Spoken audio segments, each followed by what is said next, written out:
Get in, karting is back, and to celebrate I headed out to try a new track. Well, new to me anyway.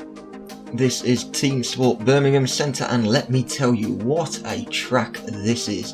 The most physical track I've ever raced on. I was absolutely blowing out my arse after these races and ached all over the next day.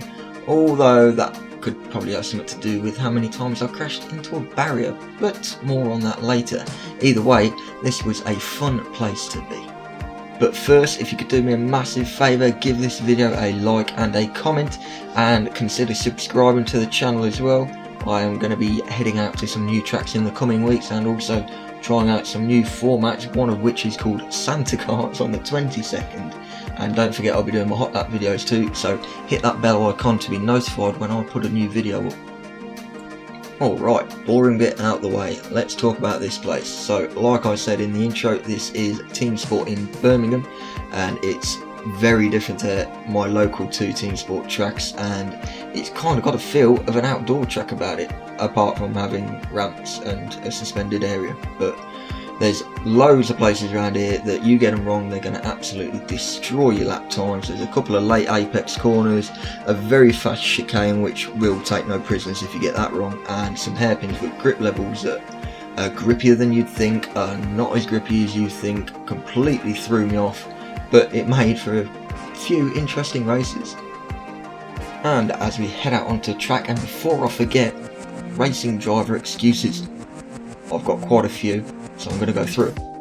This was my first time here. It was very cold.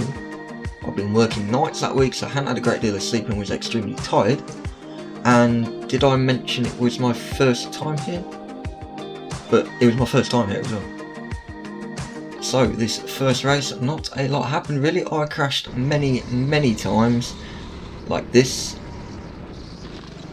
Like this. Like this. And like this.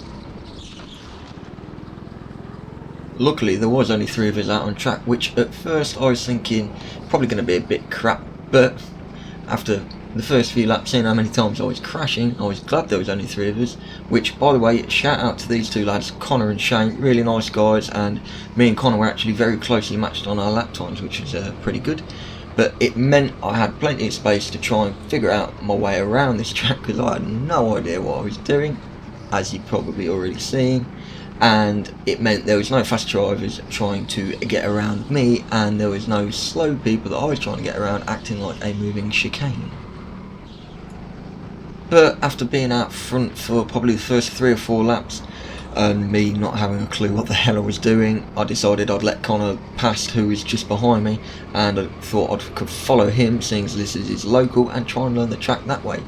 But within about 3 laps, he just disappeared, and I was back on my own trying to figure out what lines to take. I mean, I eventually figured it out, but the first 15 minutes was just me ploughing into every inch of barrier that this track had to offer. So anyone that gets in this kart, which by the way is kart number 8, I'm really sorry for the condition it's probably been left in. Not much more to say about that one really. Fastest lap was a 47.0, which was actually pretty good. I'd set a target of getting a 48 by the end of the night, so to do a 47 dead straight out of the box, I was pretty happy with that. Race 2 and 3 then.